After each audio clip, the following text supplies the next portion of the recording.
Hi everyone. So today we're going to go over the Industrial Revolution. It's from 1865 to 1900, and this is the beginning of period 6. So we'll get through that. The thing about this is the second Industrial Revolution, right? The first one was before the Civil War, and the product that was being produced the most that stimulated that revolution, Industrial Revolution, were textiles.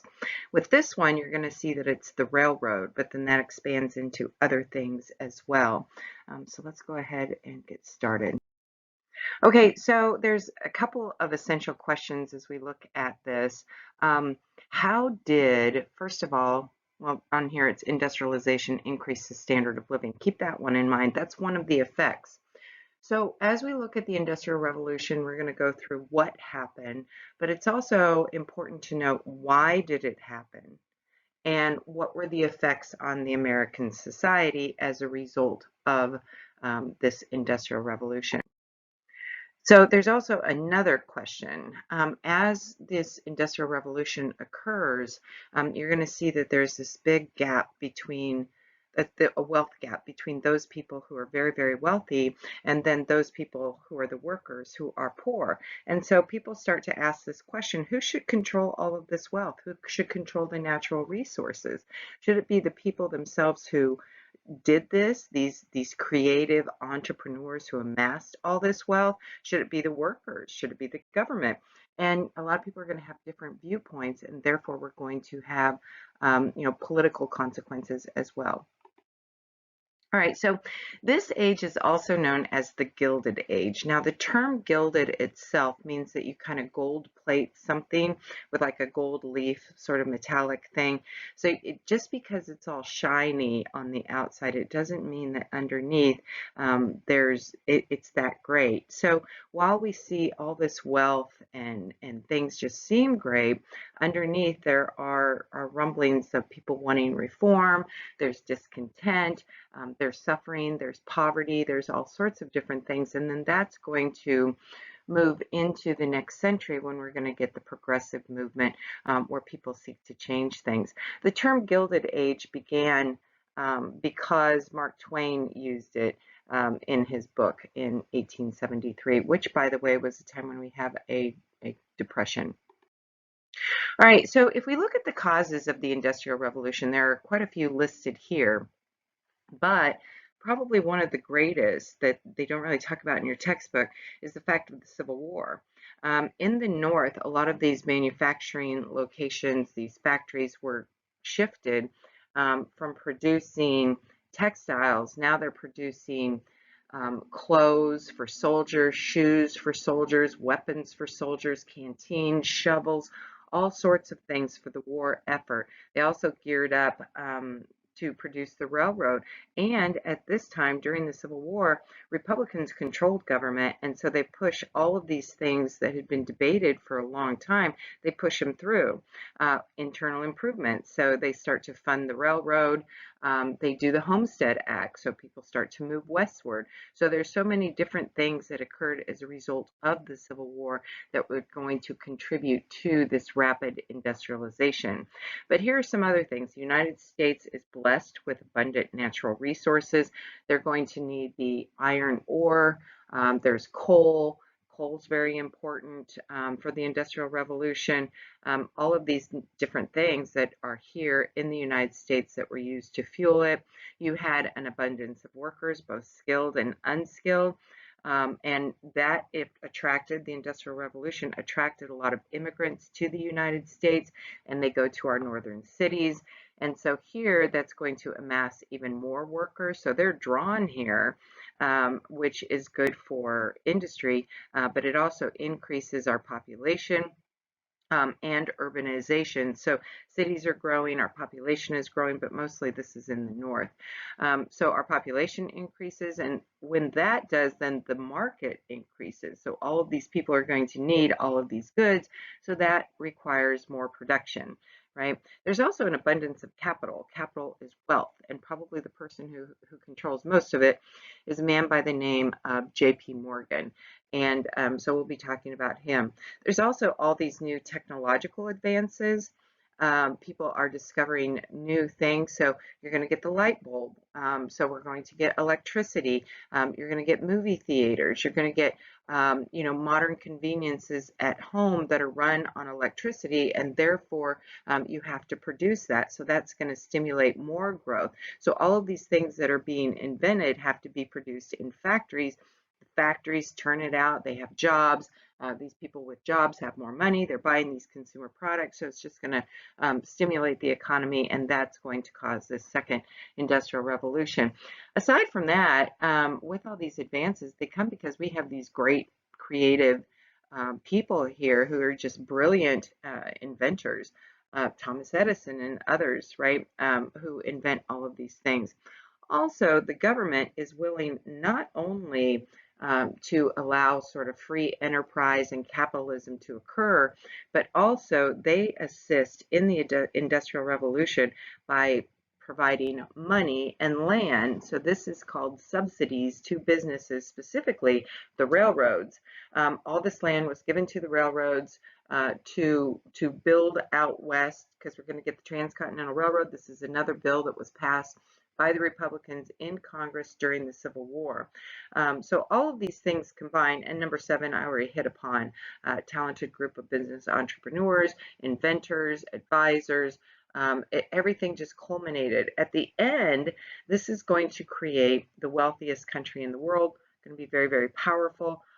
From there, we're going to go on to amass a military and then get involved in foreign affairs, including World War I, then of course World War II. So that will be in period 7. So speaking of the railroads, the railroads were the first major industry that kind of stimulated all these other industries in the Industrial Revolution. There's a combination, again, of government assistance, these leaderships, the leadership at the federal, state, local level, businesses, creativity, all sorts of things. So this is going to be our first big business. And if you look at the mileage here, there was only 35,000 miles of track in 1865, but by 1900, when the railroads were pretty much built, they were finished building them, there's almost 200,000 miles of railroad. Now a lot of those are rails to trails, and I get to enjoy them with my bicycle. But anyway, the railroad then promoted all these other industries. You're going to need places to stop to get coal, so you're going to get towns that are going to be built. You're going to need hotels there. You're going to need restaurants. The railroad itself needs steel. They need people to make railroad cars. They need the cloth for the seats in the railroad cars. There's just all sorts of things. Also, as the railroads are being built out west, it's going to encourage the growth of the west. And then so people go out to the west, they start to farm. Then we're going to get commercial farming. And so farmers can transport their goods from one location to another. And then, so what we're going to get with commercial farming is we're going to get ready-made food. And so you're going to get food processing plants. Everything is going to change as we develop these railroads and other systems of business along the way. Okay, so if we look at the transformation of the railroad over time, prior to the Civil War and even during the Civil War, we had just short little trunk lines. So maybe you would have a route from Philadelphia to New York. You might have a route from New York that was separate up to Albany, New York. You might have one from Cleveland to Columbus, Ohio, things like that. So these short little routes. Also, they may not have had the same width of track. And so what happened with the railroad afterwards, it was very, very inefficient. But then afterwards, they started to consolidate them and unify them and then make it much more efficient. One person who started to merge local railroads was Commodore Cornelius Vanderbilt, and he created the New York Central Railroad, and he put in a lot of these different trunk lines together that function not just in New York, but into New Jersey, Pennsylvania, along the Great Lakes, into Ohio, and places like that. We're going to see the Baltimore and Ohio Railroad and the Pennsylvania Railroad, and others were all connected, and they started to connect all these different cities. So it was a lot easier to travel, and it was better for business as well, not only for the railroad, but for corporations. All right, so here's an image. This is Commodore Vanderbilt on the left, consolidating his railroad. What we got, New York Central with the Hudson River, and then this guy, Jim Fisk and Jay Gould, they controlled the Erie Railroad. So they're competing with one another. But ironically, when railroads competed, they didn't compete to draw down the price. They competed just to kind of control it, and then sometimes they worked together to keep their rates high. But here they wanted to be more powerful and gain more wealth than the other. This shows that Cornelia Vanderbilt is winning. All right, so here, this is the New York Central Railroad, and you can see it ran from New York all the way to Chicago, and as I told you in the last slide, competing with the railroad of Fisk and Gould. So it's going into, probably might have even gone in by Monticello. All right, so these Western railroads too, we're going to get the Pacific Railroad Acts of 1862 and 64, and this is where the federal government provided subsidies to create the Transcontinental Railroad. A lot of different companies were granted all sorts of land and other subsidies in state land by the federal government. And the way that they did it is they gave them square miles of land, and what the railroads did, and that should be pattern, a checkerboard pattern, they sold off this land to other businesses and other people, and then they used that money that the land provided for them, that was provided by the government, to then fund the construction of the railroad. So they made a lot of money off of this, and they were also given some money by the government. In exchange for that, then the government got preferential rates for postage and military traffic. And what this did is it encouraged, as they built westward expansion, the growth of cities, all sorts of development out west as a result of that. Okay, so this is a map that illustrates the process or the procedure by which the federal government gave land to these railroad companies so that they could sell off the land and then also use that funding to build the railroad. The first transcontinental railroad was built by the Union Pacific and the Central Pacific Railroads, and you could see where they meet up there at Promontory Point, Utah, just north of Salt Lake City, Utah. So you have the Central Pacific coming from Sacramento, California, and then you also have the Union Pacific coming from Omaha, Nebraska, and then they meet up in 1869 at Promontory Point, Utah. But what you can see are all these different railroads, especially, in Iowa there and up into Minnesota. They're going east to west, and what they're connecting are different rivers, different cities, and that sort of thing. And this is where farming became very important. You have another one, the Great Northern Railroad up north, that's going from Minnesota to Washington State. To the right, there's that checkerboard pattern. So some of those were controlled by the railroad, and then the other ones were controlled by the state. So you could sell them off to other people and then make money that way. So the railroads became quite wealthy as a result of this. So the area that's shaded, that's the total federal land that was given out to the railroad. So as you can imagine, that's a lot of land. All right, but as the railroad kind of is given this free ticket out west, there's a lot of wrongdoings and some corrupt people who are taking advantage of that. One example is the Credit Mobilier scandal, where this sort of fake company is set up, and they are siphoning off government money and putting it into their own bank accounts. So they're embezzling, they're taking bribes, they're giving, government, people in government are getting money, they're passing laws to do this, and then they get a kickback from the company that they're giving money to, then the company gives them some of the money that they voted for. So it's costing the taxpayers a lot of money. Another thing that they were doing was stock watering. One person who in particular did this was Jay Gould.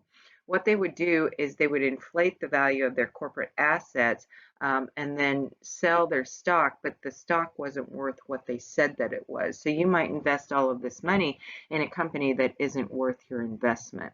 So that was stock watering. Also, they were giving rebates to favorite businesses, but then they were charging farmers a lot of money and higher rates, and so it was really hurting the farmers and other people out west. There's a cartoon to the right here. It's like these people are just kind of lollygagging. This farmer's like, "Hey, look what's going on. These people are going to run you over." Another thing that they do is they enter into these pools. As I told you a little bit ago, one thing, rather than competing with each other and driving the price down, the railroad companies might meet together and say, okay, nobody charged less than this rate, and so that way they all can make a lot of money, and there's no competition. It's almost like they're creating a huge monopoly of just railroad companies together, and so this was hurtful to the regular consumer. All right, so the Transcontinental Railroad, I already talked to you about this. We get the Acts of 62 and 64, and what it was supposed to do is bring the nation together from sea to shining sea. So you get the Union Pacific that's coming from Omaha, Nebraska, and then the Central Pacific coming from Sacramento. In class, we're going to look at video of this momentous event. The people who were employed mostly by the Union Pacific coming from the east to the west were a lot of veterans from the Civil War, but also a lot of people who were Irish immigrants coming in. There was no other jobs for them, because there was competition for jobs. So this was one way in which they got a lot of jobs. They were referred to as paddies. And then from the Central Pacific, there were people building it from that direction. It was under the direction of Charles Crocker, but a lot of the people who did most of the dangerous work were Chinese immigrants, about 6,000 of them. Maybe some of them weren't even immigrants. They were second generation Chinese, some of them who had come here because of the gold rush. And then, after the gold rush, maybe they worked in mines, and now they're building the railroad, and they're the ones that were tasked with the very, very dangerous job of using the dynamite to blast through the Sierra Nevada mountains, and a lot of them lost their lives. Eventually, they all come together at Promontory Point, Utah, on May 10th of 1869, and then that's when that ceremonial golden spike was hammered into the ground. Okay, so if we're looking at the Chinese here, they made up about 1/3 of the workforce on the railroad, and as I told you, they were tasked with the most dangerous jobs of using the dynamite. They worked on the train over 7,000 feet for over 100 miles, and then at the end, on one of those last days, you had the Irish pushing one way and the Chinese pushing the other, and they did that last mile, those last 10 miles of track in just one day, right? So a lot of them, as I said, they risked their lives, and we'll be talking about that in class in more detail. A lot of people got very, very wealthy off of this, and mostly it's because of the government subsidies. And this is a group that built it out west, and you might recognize one of the names at least, Stanford, Leland Stanford, Stanford University. So they're known as the Big Four, but they prefer to be called the Associates. So they kind of pooled their resources and built the railroad and got very, very wealthy off of that. Okay, and here's a very iconic photograph of Promontory Point, Utah on May 10th of 1869. If you look closely, though, at the picture, there are no Chinese immigrants who worked so hard to produce that railroad, and they were intentionally kept out of the photograph. And then here's an image of the Transcontinental Railroad coming together at Promontory Point, Utah. So you have the Central Pacific and then the Union Pacific. And then here, this shows all of the different railroads that were coming together. You had the Southern Pacific linking New Orleans to Los Angeles down at the south and going through that area that was purchased from the Gadsden Purchase there. You had a railroad, and this is going to be important too, from Atkinson to Topeka and Santa Fe, all of that linking that to Los Angeles, and that's going to be a very important line along where cattle drives are going to be driven. And then you get the Northern Pacific going from Duluth to Tacoma, and then the Great Northern up north. This is the only one that was built with private funding, not government subsidies, and that one links St. Paul, Minnesota to Seattle, Washington.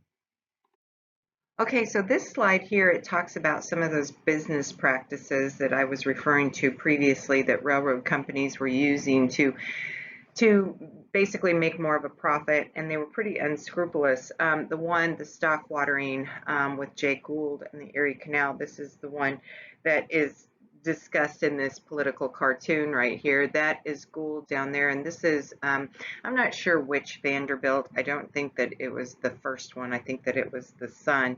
But anyway, their competition for railroads in the New York area, and Jay Gould, he's the one that watered down his stock, and that's, you see him kind of in the water right there. There's also the rebates, which I mentioned before, charging lower rates for favored customers, but then elevating the rates for everybody else. And then a lot of times people wouldn't even know what the rates were. And then especially it was for farmers who were so dependent on the railroad.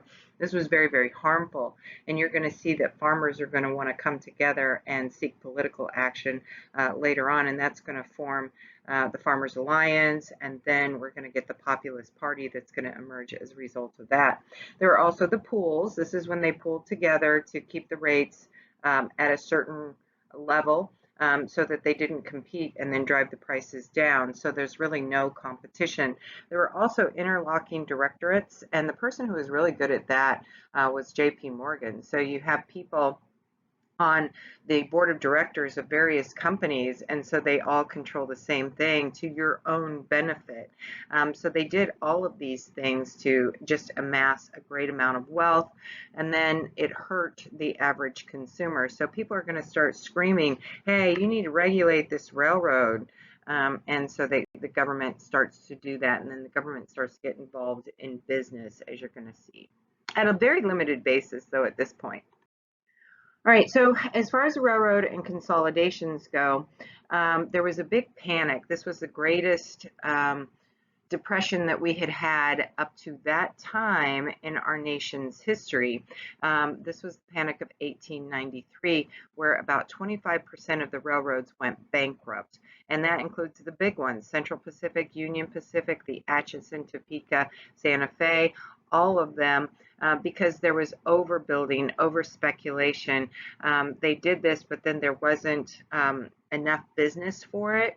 And because there's not enough business, they couldn't finance it, and so they collapsed. And then J.P. Morgan, you can see here the second major bullet point, he comes in and he's got the capital to buy these railroads off. And what he did is he consolidates them. Well, as you can see here, there's 7 of the giant railroad companies controlled 2/3 of the nation's railroad by 1900. And this, a lot of it is due to J.P. Morgan consolidating a lot of these and creating a huge monopoly called Northern Securities. Remember that one, because when Teddy Roosevelt becomes president and he goes after these bad trusts, this is going to be one that he goes after. On the right here, here's a political cartoon. It's not Cornelius Vanderbilt, but his son, William Henry Vanderbilt, right there. He's the president of New York Central Railroad. He inherited all this wealth from his father. And then he's standing there at his feet. You've got Cyrus Field on the left, who controls the New York Elevated Railroad Company. And then on the right is Jay Gould. So he's kind of pulling the strings. He's the major one, and then others pulling the strings of all these other railroads there. Okay, this is J.P. Morgan, the richest man in the country. What he did, he started the process of acquiring and consolidating railroads, and through his efforts, he really streamlined it. And he creates more efficient railroads from doing this. He started out pretty modest means, but then he just kept investing. He was driven, and he becomes very, very wealthy. He's going to buy railroads. He's going to buy Carnegie Steel and turn it into U.S. Steel. And on at least 2 occasions, he bailed out the United States government from difficult situations. He's the one that helped to finance the building of the Panama Canal, all sorts of different things that he's involved in. Okay, and then this is Cornelius Commodore Vanderbilt, right? So he was born poor. He quit school at the age of 11. He borrowed the money from his parents, so somehow they were poor, but not poor enough to loan him money, where he starts this sort of ferry system, or ferry with his boat across Staten Island to New York City. And then he expanded it. He starts buying up all these steamships after the War of 1812, and then he's transporting people and cargo up and down the Hudson River once we start to get steamboats. And then he expanded his business into shipping, international shipping, and then the railroads. He amassed all sorts of wealth, and he's the one that built Grand Central Station. And if you ever have the opportunity, you need to go to Grand Central Station. When Will was at West Point, we would fly into one of the airports there in New York, and then you could go to Grand Central from there and then take the train up the Hudson. But Grand Central is just beautiful. Um, the architecture is amazing. There's restaurants, there's stores, shops, all sorts of things. It's just a hustling, bustling thing. He amassed a huge fortune, which would be like $2.6 billion today, and he left it mostly to his son William, none of it to his daughters or his wife. It would be passed down to the sons. All right, and then so this is William Henry Vanderbilt, who inherited all of that from his father, but then he is going to double that. He's going to end up, he got like, what did I say, 2.5 billion? He's going to make it to be like 50 billion in today's. But anyway, his father was disappointed when he married at a young age. He was only 19 years old. And then his father says, okay, work this farm in Long Island. He does that. He makes a profit. And then he surprises his dad again when he takes over this railroad company and he makes it financially strong. But then after his dad's death, he goes and he doubles the family fortune, consolidating it all into these different railroads, and it's very efficient and profitable. And as I said, doubling that. And you're going to see they amass all this wealth and they build just these amazing homes, not just one or two, but multiple ones all over the eastern part of the country. And then they endow money, of course, for Vanderbilt University as well. Okay, so here's another image of the railroads, and this is from 1871 to 1900. They made it more efficient. We also get standard time zones. You can see from this image here the color coding you got Eastern time zone, Central time zone, was that Mountain, and then Pacific time zone. That was not for average Americans. It was because the railroad, because you never knew what time it was from here to there, so they set up these standardized time zones. They start to establish rates and schedules, and by 1900, most all of the railroads were built. We also get the settlement of the West, all these new economic opportunities, the development of towns and communities, and it drew the country together by 1900. All right, here again too, here's another image, the growth of the railroad from 1870 down to 1890, just a rapid amount of growth just within 20 years, right? So this, again, it's kind of stressing how much the railroad had grown during that time. But as I said, there's calls for reform. They're going to get Granger laws, excuse me, that are going to be passed in the Midwest, and this is going to be the farmers. They form the Farmers Grange, and then they convince local and state officials to regulate things such as the railroad or grain elevators within their states. So they're going to start it at that level, and then eventually it's going to go on to different levels. We're going to get the Interstate Commerce Act, which we're going to talk about in the next chapter, and then the Sherman Antitrust Act as well. All right, so you can see this. In 1900, the billionaires, most of them were in railroads. And then you also had finance, and you had, what's that other one right there? Inheritance. Look at that, juxtapose that to 1918. The billionaires are in finance, they're in steel, they're in oil, but not in railroads. So that window for the railroads was really kind of short-lived. It was like maybe 25, 30 years in the post-Civil War era up to 1900. They really made a lot of money that way, but then they were pretty much finished at that point. All right, so then we're going to get some other industries. And this right here, this is a picture of the Carnegie Steel Plant at Homestead, not far from Pittsburgh, Pennsylvania. So prior to the American Civil War, again, we were involved in textiles, but then afterwards we get all those other industries. And aside from railroads, there was steel, there was petroleum, there was electrical plants, and what we're doing is industrial machinery. They're making the machines for these other industries and to make all these consumer products, right? So as I said, this one right here, this is a steel plant. the Homestead Steel Works was a very, very large steel works at the right, and this was on the Monongahela River in Pennsylvania, and that was Carnegie's steel plant. What did it say? There's a extensive plant served by the tributary of coal. You got iron fields. You had all of the different things right there in that location. You had transportation, you had natural resources, you had the water that you needed, you had the plant. Everything was centrally located, so it was financially smart to put it where it was. Okay, so one of the reasons that we're going to get the production of steel is this new invention, the Kelly process or the Bessemer process of producing steel. So to produce steel, you need to heat it up at a very high rate. To do that, you need coal. Coal burns very hot. And so you're going to have this coal, and then at a certain process, and you can see down here, Henry Bessemer, he came up with it. He got a patent in 1856, but there's some debate who did it first. But anyway, and he was an Englishman.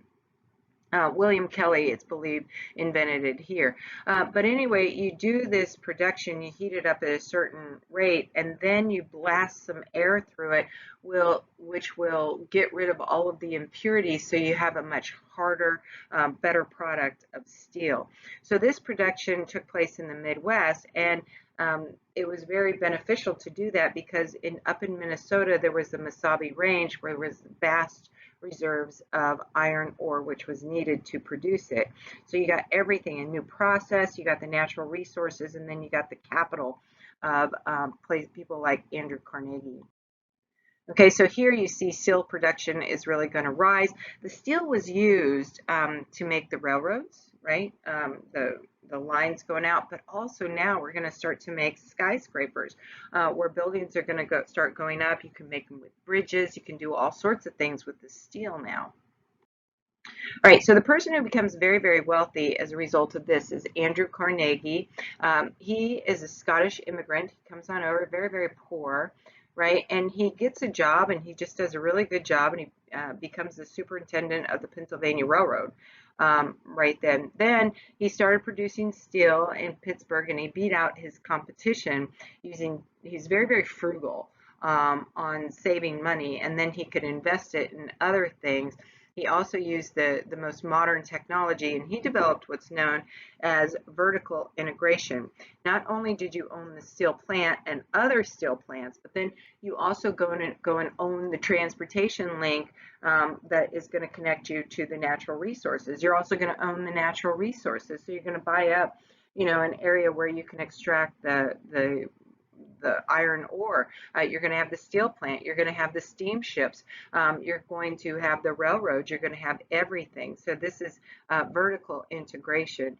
He employed over 20,000 workers, and he had, which is more than what they employed in all of the steel mills in England. And England was producing a lot of steel at this time too, especially in Birmingham, England. Okay, so I want you to pay attention to this and kind of commit that to memory. If you look at the bottom there, if you buy up all of the oil rigs or the oil producing locations, and that's all you do is you focus that, and then you own up all of the oil like Standard Oil did, you have a horizontal integration of business. But if you do it like Carnegie, where you own the natural resource, which would be the iron ore, you own the transportation facilities, you own the plants, you own more transportation facilities, and then the distribution of that, then you go up. And so that is a vertical. And Carnegie did it that way. Rockefeller did it this way, where with Standard Oil. Okay, so what Carnegie develops is Carnegie Steel. He's going to sell that to J.P. Morgan, and J.P. Morgan buys it in 1900 for $400 million, and he creates the company U.S. Steel Corporation, which is still around today. It was the first billion-dollar company and the largest enterprise in the world at that time. It employed 168,000 employees and controlled about 3/5 of the nation's steel business. Okay, so then another industry that we're going to get is oil, and the person who really produces a lot there, who amasses a lot of wealth there, is John D. Rockefeller. The first oil well, and you can see this in the image at the right, is in Titusville, Pennsylvania. So they had a drake there, and at first they didn't know really what to do with it. John D. Rockefeller, though, he kind of took over the industry and created Standard Oil in 1870. And what he did, he applied more efficient practices of business and also better technology and techniques to do that. And he ended up controlling 90% of all the oil refineries. So that is why he created this horizontal integration, buying up all of the oil rigs. So just the kind of the production of it, and then also the refineries. Okay, so here you can see an image of that. Again, this cartoon, though, is a little confusing because not only does Standard Oil have all of the oil wells, but you can see they've got a ship, they've got government businesses and things of that nature. But for the most part, they controlled all of the oil companies in the country, and that is why they're considered to have a horizontal integration. Okay, so a little bit about John D. Rockefeller. He was born to a traveling physician and snake oil salesman. So somebody says, well, I've got this elixir right here that would help you. So he traveled around the country. He dropped out of school. It's a very similar story to Carnegie and also Vanderbilt, right? They all start out poor and they were self-made men. Anyway, he establishes his first business in grain, meat, and hay. Then he saw the potential in the oil market and he built his first refinery in Cleveland. And so you extract the crude oil, but then you have to refine it so that it can be used for other things. And then what he did is he bought out all of his competition and he established a trust. And by trust, I mean a corporation, right? So he gets this corporation and headquarters it in Ohio. He's got a board of directors. They control the industry. They're able to get all these rebates from the railroads, so they're saving money that time. And at his death, he was worth $900 million or $3.3 billion. Okay, so because all these big companies were forming, there's this push by American consumers, farmers, groups of people, maybe competitors, where they want to control these trusts because these trusts were getting too big. And you can see this from this political cartoon. The railroad is like this huge monopoly going against this poor small farmer worker right here who's got it looks like a horse that hasn't eaten for a long time, right? And this worker on top of it. So a lot of these states started to pass laws, including Illinois, where they started to regulate the railroad, right? People do feel victimized by these monopolies, and they feel like there's nothing that they can do to fight against them, that their hands are tied. The companies charged high rates. There was no competition. They used all those corrupt practices. They controlled the government. And so a lot of people were wanting to fight against that. And then you could see this is a Puck cartoon from August 1st of 1883. And Puck, this is another Puck cartoon.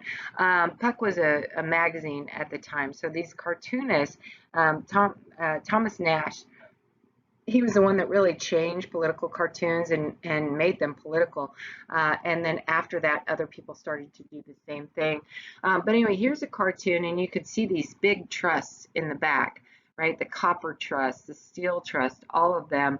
And I took this from the Senate's website. That should be website, not website 3.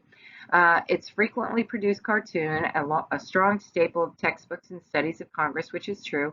It depicts corporate interests from steel, copper, oil, iron, sugar, and all of the coal producing places here, and they loom over the Senate. And the reason for that is because oftentimes these rich people controlled state legislators, and the state legislators chose who was going to be in the Senate because at that time the people didn't get to elect them. We're not going to get that until the 17th Amendment. So this was kind of known as, the rich man's chamber. The Senate was controlled by the wealthy. All right, so we're going to get the Sherman Antitrust Act. This is going to be passed in 1870, but because of the language in it, it really did nothing to control the trust. The person who did it was John Sherman, who proposed it, and it outlawed all combinations that restrain trade between states or with foreign nation. It forbids price fixing, limiting industrial output, sharing markets, all of that. It also made monopolies illegal in the United States. The only thing is the term combination, it wasn't used against companies at this time. It was used against labor in forming combinations for labor unions. All right, we're also going to get this Supreme Court case right here, which strikes down the Sherman Antitrust Act in a sense, because they say it doesn't apply. There's this company that produces sugar. They refine sugar, and they control 98% of all the sugar refining business in the United States. They were charged with violating the Sherman Antitrust Act because they controlled the market on sugar. But the Supreme Court said that they were involved with manufacturing within a state, and there was no violation because it didn't go from state to state to state. They said they controlled the refineries within one state, so therefore it wasn't intrastate, it was intrastate commerce, not interstate. So the Supreme Court, the federal government, could not mandate it because the federal government only controls interstate commerce, not intra within one state. They only do from state to state. So E.C. Knight could function and control their monopoly. All right, so what we have at this time is laissez-faire capitalism. It's basically that the government is not regulating business, that the business can do what they want, and competition. This would have been something that would have been advocated by capitalists, by Adam Smith. And Adam Smith was kind of the father of capitalism. He wrote the book, The Wealth of Nations, in 1776. And he said the prices would determine, or the market would determine the price, it would determine demand and that sort of thing. So you have the laws of supply and demand. So what we see, though, with the rise of these monopolies in the late 1800s, it undercut competition. So there was no competition. And even Adam Smith would say you have to have competition. So that's going to regulate the price. So, but a lot of people just continued to look at the scope of government as being very, very small, and they lobbied to do that to protect their own self-interest. And these are the very wealthy industrialists. Okay, so here we get different thoughts on, what is wealth and who should have wealth. And this came about the same time that Charles Darwin wrote his book about natural selection on origin of the species. And other people, specifically this person here, he's a British sociologist. His name is Herbert Spencer. He adapted that to humans, and he was the first to use the phrase survival of the fittest. And so what we get here with social Darwinism is that the wealthy are going to, or the strong are going to survive. The people who are smarter in business are going to do better in business, and they should be allowed to do better in business. There's going to be competition and there's going to be inequalities, but that is natural. And so this kind of it justifies class stratification, as you can see in the final bullet down there, and that's the basis for natural inequalities among individuals and races. So this is going to kind of permeate within society and the thought process, especially those people in government, in business, and in power in the United States. Okay, so if you look at it, though, the person who transformed that here in the United States was a man by the name, so Herbert Spencer was a Brit. This guy, William Graham Sumner, he's an American, and he even argued that helping the poor violated the laws of nature and it would only weaken society and preserve the unfit within it. And he was a professor of sociology at Yale, the first to be so, and this is one of the first new social sciences. He used the term ethnocentric in opposition to this imperialistic attitude of Europeans and Americans. And he also advocated for the forgotten man. So I don't know, to me, he seems conflicted. But anyway, his ideas were used to support sort of racial superiority at the time, and and that's going to persist throughout the early part of the 1900s, probably up until the Civil War or World War II. All right, so Andrew Carnegie had his own sort of version of social Darwinism. This was called the Gospel of Wealth. And what he did is he wrote this very long article called Wealth, but then other people took it and called it the Gospel of Wealth. And in it, I mean, he's kind of, I think he's conflicted on his own views. He's amassed this huge fortune, but he knows what it is to be poor. And so he's like, well, people can all rise up. They just need to be given the right access and ability to help themselves, right? So he believed that people were wealthy through hard work and perseverance, and anybody could get that way. They just had to have their own responsibility to do so. So they had a God-given responsibility, he did, to help the poor by giving them certain resources. So what he's going to do is he's going to provide libraries. There's just hundreds of libraries around the country that were given endowments by the Carnegie Foundation, including the one up in D-Land. There was a building there. It's now closed, but there was one built from an endowment from Carnegie.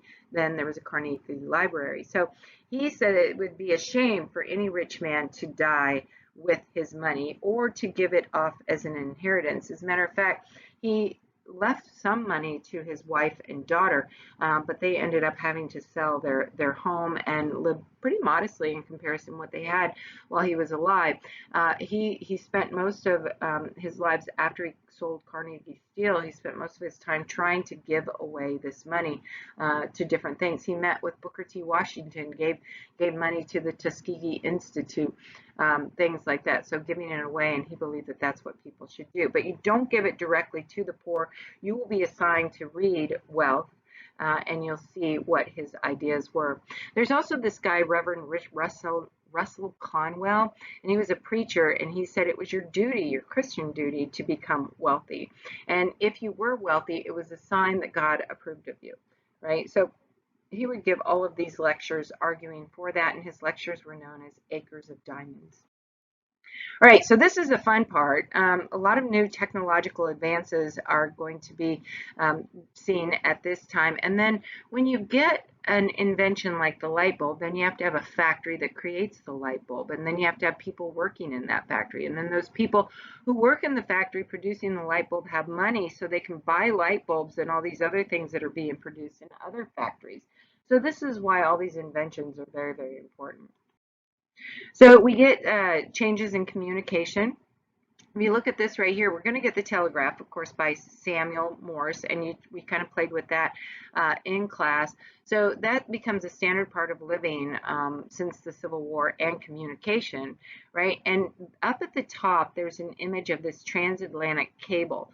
Cyrus Fields creates this cable that is laid on the ground or on the floor of the Atlantic Ocean, and it goes from Newfoundland. So there's lines that go to Newfoundland, and then from Newfoundland it crosses the Atlantic Ocean at the narrowest point up there between Newfoundland and Ireland, and then from Ireland it goes to England, and then from England it goes to Europe.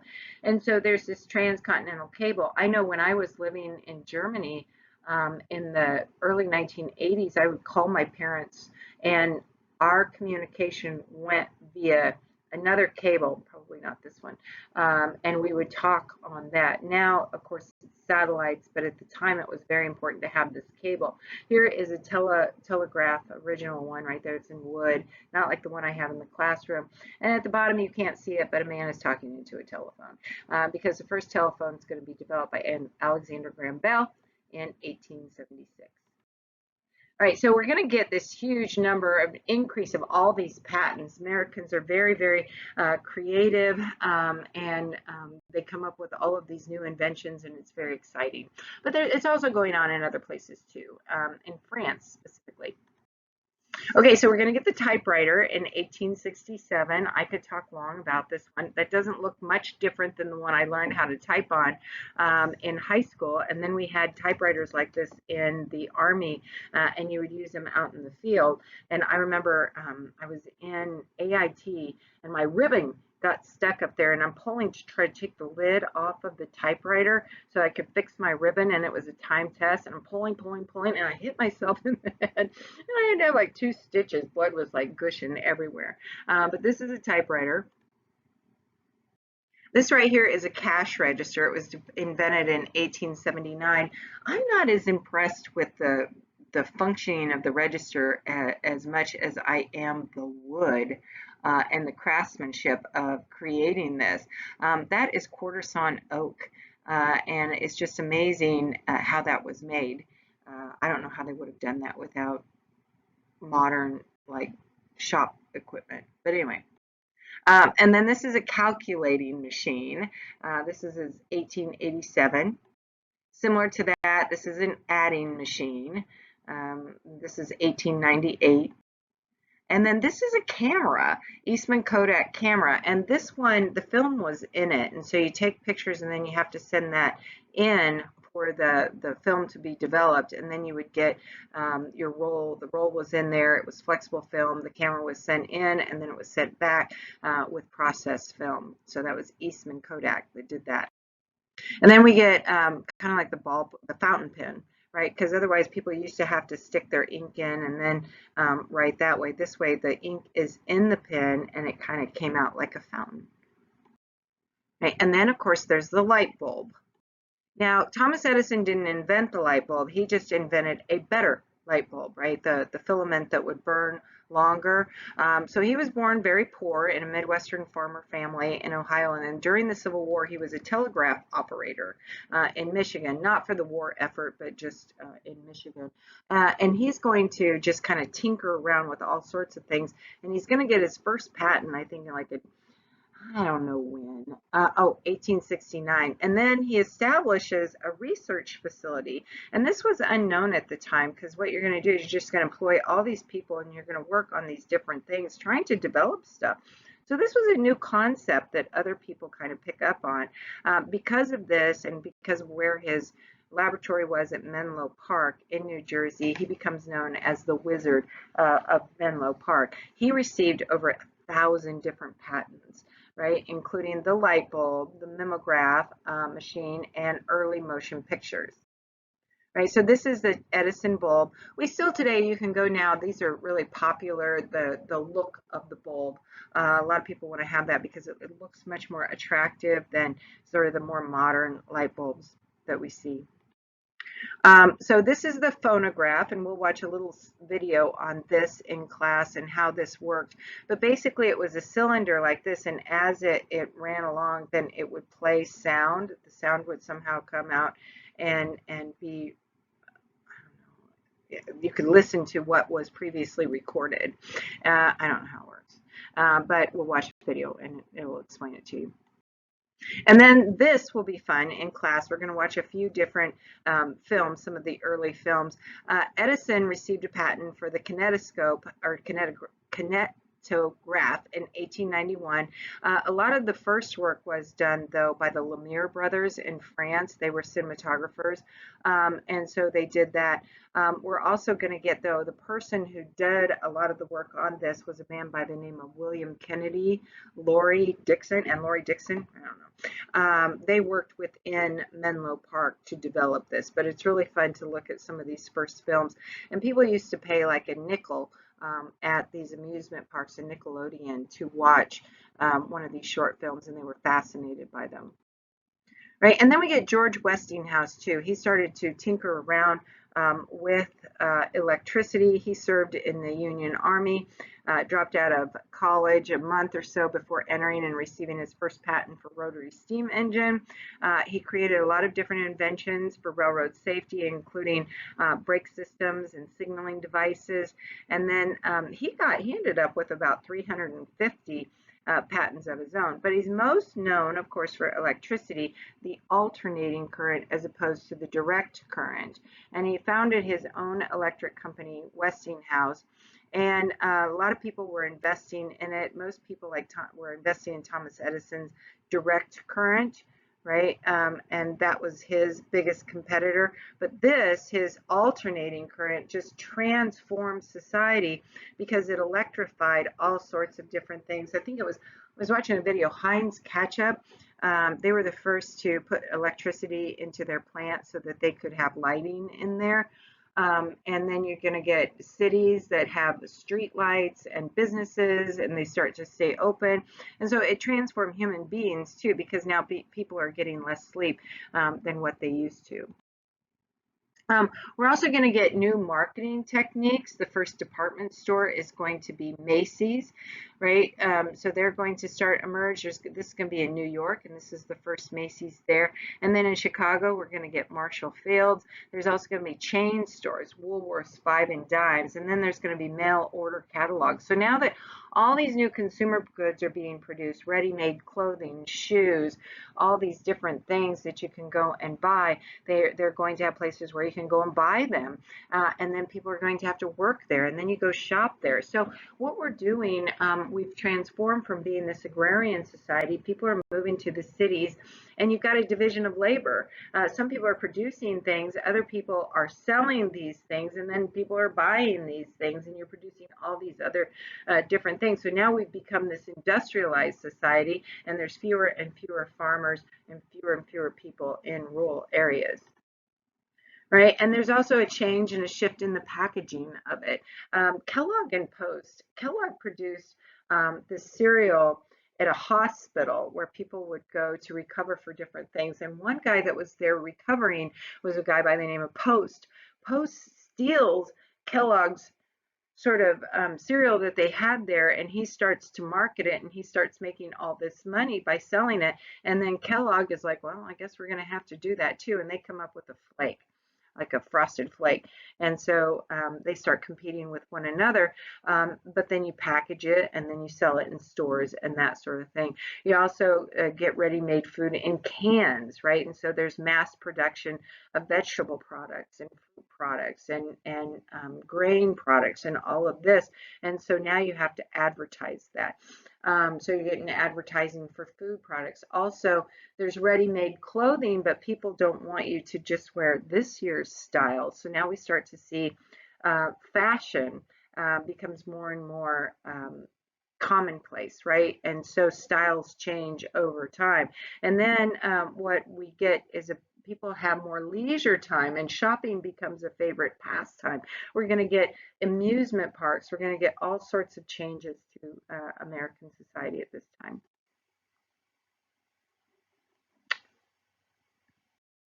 All right, another thing too, we're going to get refrigerated cars.